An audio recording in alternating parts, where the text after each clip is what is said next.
Your friends are literally making you broke, out of shape, and single, and you don't even realize it. I'm being dead serious, guys. By the end of this video, you're going to look at your group completely differently.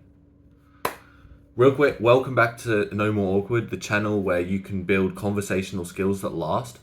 Today we're talking about something a little bit different. The people that you hang around with, especially your male friends, they're either rocket fuel for your success or they're dead weight dragging you down. And before you click off thinking, oh no, not another friendship video. No, this isn't about just being nice to people. This is about survival. This is about being the man you actually want to be and about living the life you want to lead. So, you've probably heard this saying that you're the sum of the 5 people that you surround yourself with. At first I thought it was just like some motivational crap, but then I started paying attention and it is so true. Like literally, if you look at any friendship group, most of the guys in the group are pretty much the same personality. Like they have maybe one's taller, one's shorter, whatever. But you rarely find a group where people are very different because people bond over the same things, right? So yeah, like if you for example, I used to hang out with lots of essays. Pretty much everyone were doing drugs, were vaping, and were doing poorly in school, and were, shoplifting and that, right? Stealing stuff. It's just sort of the nature of the group because in order to fit in, you do the same things as everyone else, and like playing video games, that sort of thing, right? So they don't just influence what you do on weekends. They literally influence like what you think, like your morals, what you think is possible, how you talk to girls, how you handle money, everything. And especially for men, like guys, we're tribal by nature. Like we want to belong, we want respect from the pack. But here's the problem. Like most friend groups separate on the lowest common denominator. Like it's literally the worst person in the group is what everyone sort of becomes like. Like they literally did this study. I remember reading this study where they took smart kids and like kids who perform badly in school, and they put I think out of a class of 30 kids, they put like 3 kids from the poor behaved class into the smart class and swapped them around.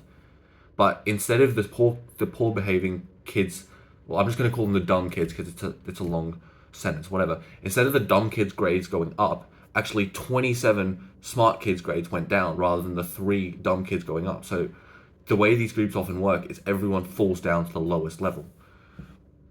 It's like crabs in a bucket. I've used this analogy before. When fishermen catch crabs, they don't put the lid on the bucket because when a crab is about to escape, the other crab will grab him and pull him back down because they'd rather have everyone suffer and no one escape than for one guy to escape, but they can't get out. And so your friend groups might be like that as well. So these are the 2 types of friend. Let's start off with the first type because realistically, your friends are either sabotaging your life or making your life great. So the first type that are sabotaging your life are the anchors. So these are the type that somehow are always broke, but somehow they have money for stupid shit. That they mock you for trying to improve yourself. Like, oh, you're going to the gym now? Or are you gay? I mean, that one's not that common because I feel like gym culture is very very mainstream now. But for example, like reading books, like, bro, why are you reading books, bro? Like, I still remember, again, when I was hanging out with these essays, I used this memory. It's like still in my brain, and this was back when I was like in year 9. I just used the word hypothetically, and he was like, bro, what's with those sciencey words? It's like it's such a stupid comment. Like, bro, what do you mean sciencey words? Like, I don't know, man. Maybe I'm overthinking it, but that was one of those turning points where I realized like I do not want to end up like these guys. Like they're just retards, right? And they'll turn everything into a joke when you're being serious. Like, don't get me wrong, I love joking around. Me and my mates have so many jokes, but we know when it's time to actually be serious and when it's time to take the piss. Sound familiar? They have zero ambition beyond the next video game or the next, I don't know, party. They've got zero drive. They encourage your bad habits and they give you terrible advice with women. Like, oh, just be yourself, bro. Or you get way worse than that as well. So, yeah, they'll literally drag you down by, normalizing your mediocrity. Like, if all of your bad habits, they're like, oh, it's fine, yeah, go play some video games, like, whatever. They'll literally encourage you to do the wrong things, which is, like, so retarded and terrible for a friend. They make you feel guilty for wanting more. Like I said, when I was picking up reading more, I would get this, oh, well, because obviously I'd read more, so I'd get a better vocabulary. Like, I know I mentioned this last video, but even when I'm looking around me, like right on my desk, I've got these 2 books, so I've been reading at the moment, like self-improvement books and that. I think they're really valuable, but they'll make you feel guilty for trying to improve yourself. Like, oh, what are you doing that dumbass stuff, or just play some video games. They waste your time with meaningless activities. Like I said, most of the time partying is just really shit. Like, I'm sure I don't need to go off on a tangent here, but you're getting drunk, acting like retards. You might be getting off with some girl who's got off with like 10 other guys that week. Like, it's just a terrible degenerate activity. Or you could pretty much, same as video games, not to that extreme, you're just wasting your brain away. There's no social benefit really. You should just meet up in person. You're killing your attention span. I've said all this stuff before, so I'm just going to move on. But waste your time with meaningless activities. They create unnecessary drama, and they're pretty much like that one friend who just orders pizza when you're trying to eat healthy. Like, they literally just tempt you to do the wrong things. Now, the high value friends, the rocket fuel. These are the friends who will actually give a damn about your success. And let me just pause by saying these are rare, like really, really rare. So when you find one of these, you need to hold on to them for dear life, trust me. So these guys, they'll have goals and actually work towards them. They'll call you out when you're being stupid. Like, they're not a bunch of yes men. Like, these are the guys where you can ask them, like, does this post look shit? Like, does this make me look arrogant, or is this actually a good post? They'll be like, no, this is a good post, or no, this is shit. Like, they'll be straightforward with you. They'll tell you when your ideas are good or when they suck, which is a great characteristic. They'll celebrate your wins without jealousy. They'll give you real advice. They won't just give you what you want to hear. Like, they're not just trying to be like a therapist. They're actually trying to see you win. Like, they push you to be better. You'll have genuine conversations about life, not just surface level things. And they really respect your time and goals. And yeah, so by having all these characteristics, they'll elevate you so much. Like, they'll set a higher standard for you just by existing. They'll make success feel normal, not weird. They'll encourage you to take those risks and improve yourself. They'll share resources and opportunities with you and connections. It's like literally having like a personal board of directors for your life. Like, these people literally want to see you succeed, so they'll do everything in their power to help you. And they'll keep you accountable without being annoying about it. Like, so many times I've literally said to my friend, oh, can you help keep me accountable about, I don't know, working out or something? And then every single day it's like, oh, did you work out? It's like, yes I did, no I didn't. And we're like, why didn't you work out? And we go through it. So it's a really good tool to have. And so these are basically, I'm going to talk about the ripple effects now. So sort of the ways that having these friendships can really trickle down into the rest of your life. So first of all, in dating and relationships, your friends are literally cock blocking you and you don't know it. Like, low value friends are literally terrible wingmen. They'll give awful dating advice. They might give you shit advice to try and troll you, or they might just give you bad advice because they don't know any better. But they might tell you just, oh, slide into your DMs. Like, I remember I had this one guy, and he kept on telling me to act super arrogant and like a playboy, and just act like I don't care, and just slide into DMs like, oh, when are we meeting up? Or, have you ever been with a white guy? It sounds so retarded, and it fully is. But this guy would like give me this advice, and I fully believed him for like a solid, I don't know, month or something before I realized like that this is like terrible advice. So yeah, because I was naive and I didn't know any better. Whereas now I have high value friends who literally will give me honest feedback, and I'll bounce ideas off them. They'll tell me what works for them, and I can tell you from personal experience, it actually works, because girls actually want to talk to me or text with me rather than leave my ass on scene when I say some dumb shit which is like super arrogant. And I hated writing these arrogant messages as well, because they're not my personality. But this guy like convinced me that's the only way to separate yourself. It's such bullshit. Anyway, so yeah, it's such a big difference. Same as fitness and health. Like, your friends could literally be making you fatter. Like, when I'd be hanging out with these Eshays, or even with the guys after that, we'd walk from school, we'd go up to Domino's and just get a large pizza each and eat a large pizza. And we're just getting fat and eating a bunch of shit. Like, or even worse, now, obviously that was year 9, come year 11, they're going out drinking, apart from the alcohol and whatever party scene I already mentioned. It's also got so many calories, and it's shit for your health. Like, it gives you cancer, it makes you fat. Like, it's the same thing, just extrapolated to an older age group. It's doing the same like bad habits that just make you less healthy. Whereas high value friends, you can have gym buddies, meal prep ideas together, support healthy habits. You go and like get healthy foods together. Like they make health feel like the default option rather than the exception, which is so valuable because you feel normal. And lastly, in career and money, obviously I'm 19, so I don't have that much experience in this, but it's limited. So from my experience, like low value friends will complain about being broke and like discourage your side hustles. So like they're the ones going, oh, money doesn't buy happiness, but they'll still ask to borrow your money. Oh, sorry, they'll still ask to borrow your money. Whereas high value friends will share business ideas, build connections, invest in themselves. They might even be like good partners in business, which is really good.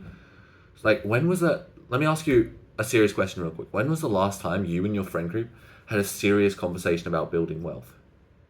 Because if you're like most guys, chances are it's never. Whereas, not all the time, but maybe at least once every 2 times me and my friends are meeting up, we'll talk about some form of, some form of money idea that we're looking at, which is really valuable because it helps you build ideas and it gets you different opinions which you wouldn't have thought of. And again, it does the whole thing of making you feel normal because it normalizes the striving for success and all of that sort of stuff. So, let me share you a personal story real quick. So, obviously, like I said, I started hanging out with the Eshays. If you don't know because you're not from Australia, Eshays is pretty much like the I don't know, like the kids who are, screwing around in class, getting drunk, doing drugs, like that sort of crowd. I'm sure you know what I'm talking about. So then after the whole hypothetically incident, I started hanging out with the nerds because I was like, these guys don't do drugs, they're good at school. Because at this point I started trying in school because before I was just like screwing around and like annoying the teachers. And so I started just paying attention in school. But the problem was these guys were like, they didn't have drugs, but they had zero social skills. Like it was just weird, and I didn't like this. They didn't have a sense of humor. Like they'd all just be watching anime and having like these weird little geeky conversations about little animes they're interested in. I'm not like, you can watch anime. I'm not trying to clown you, but it's just not something I was interested in. And when it's all they talked about, just that, and they had literally like zero game. Like I still remember one of them on like one of the first days I talked to them. He'd shared a story when he was paired with a girl in class. Like it wasn't like he was just trying to like approach her or whatever. He was just put in a group with her for like a science project, and this guy couldn't speak to her for the whole hour in the group. And this is like year 11, so 17 years old. This guy couldn't speak just to communicate, to do a chemistry presentation, not trying to get her number, but just do the work. And this guy couldn't speak to her, and I was like, fuck, like I don't want to turn out like that either. So then I was sort of in this weird phase where because those were the two like big groups. My year had like 300 kids. It was a lot of kids, but like the two big groups with like 50 or more kids was like the Eshays and the nerds. And I didn't really fit either of them. So eventually in the nerd group, actually, I found one guy with a similar mindset to me. I don't remember how exactly it worked out, but basically we found out that we both cared about fitness. We both cared about like self-improvement, like reading stuff. We cared about like, trying to get girls, trying to get like money, all of that sort of stuff. We were sort of like the Hamza, like the self-improvement phase, because this was like this was year 10. So this was, yeah, so that means that story with the girl in chemistry must also be year 10. So when we were 16, that was 2022, when like Hamza was just like exploding, and we sort of found him, and we were sort of, well, like there were a few guys were like, oh, Hamza, like, yeah, I want to get big, but they didn't really have the whole self-improvement mentality, and they'd do like half of it or whatever. And then a new guy came to school, and he also had the same mentality, so we brought him in. And for years, it was just us three. Every single week, we'd like video call each other. And like throughout the week, we'd be texting like, "Oh, how are you going?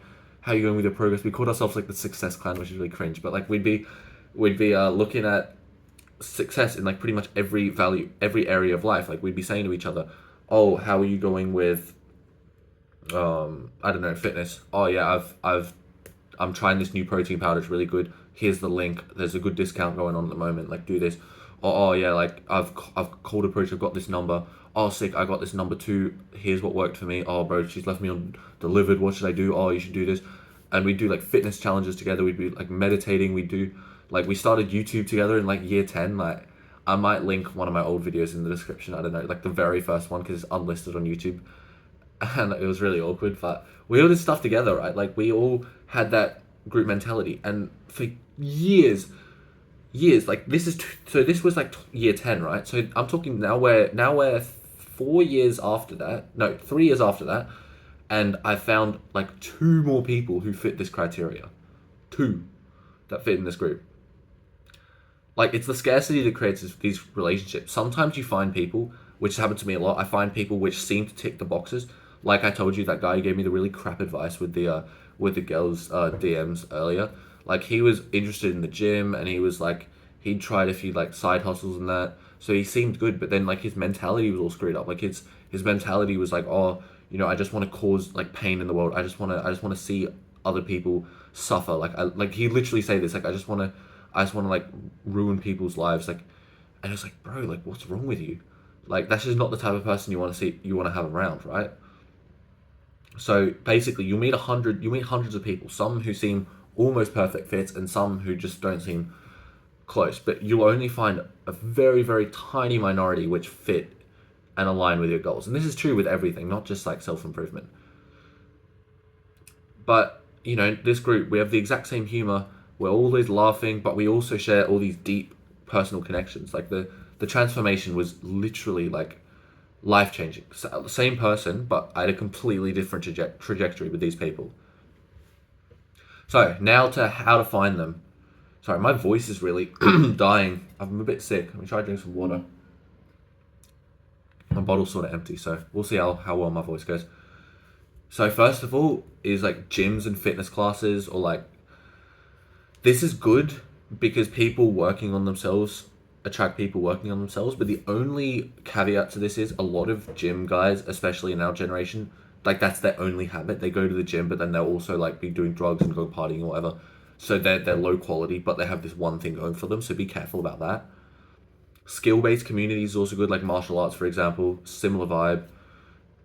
Volunteering, I know it sounds a bit lame, but like people who genuinely volunteer their time usually have their shit together.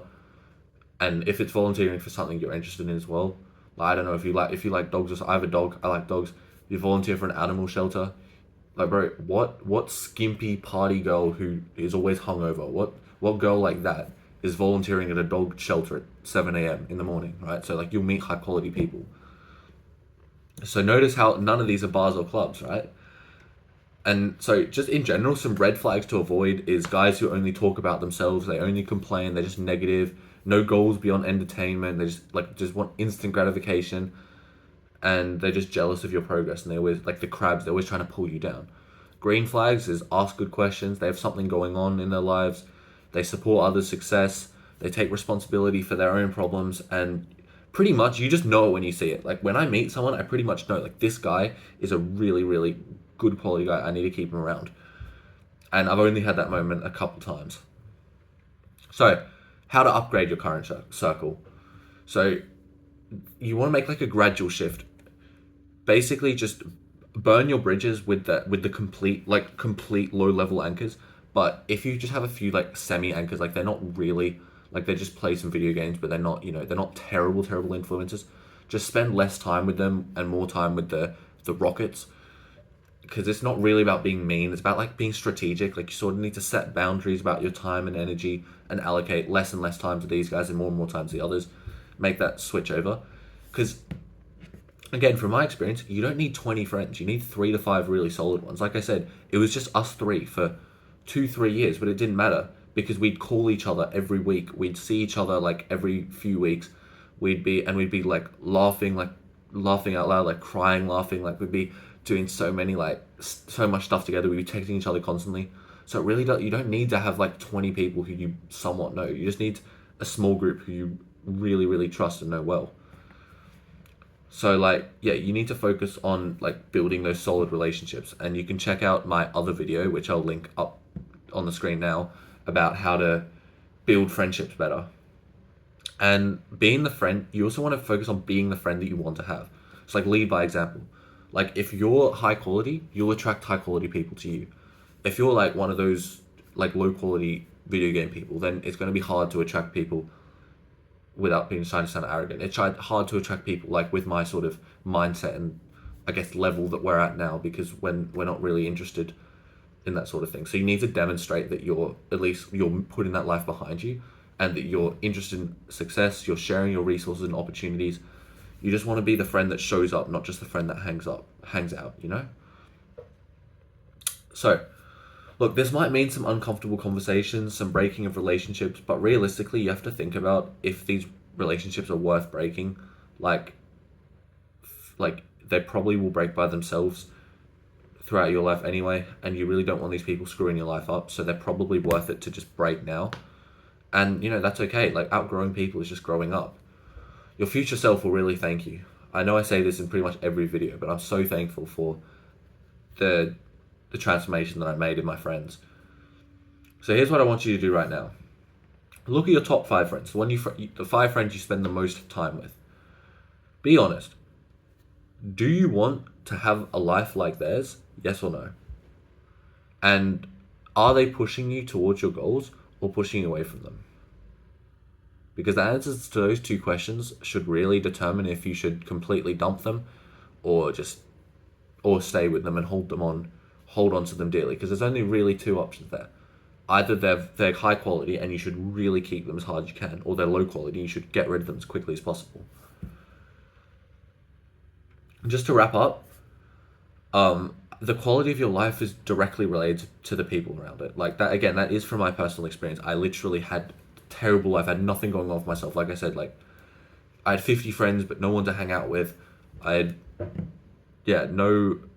had terrible advice. I was in terrible shape. I had no sort of direction in life, and now I have lots more things going for me. So you need to start surrounding yourself with men who have the potential, even when you don't. And your circle should be a launching pad, not a safety net. If this hit different, hit subscribe, join my Discord, the top link in the description, where I share even more social tips and advice where you can really elevate your social game to the next level. And drop a comment, tell me about a friend who genuinely changed your life. And yeah, I'll see you in the next one. Thanks for watching. Bye.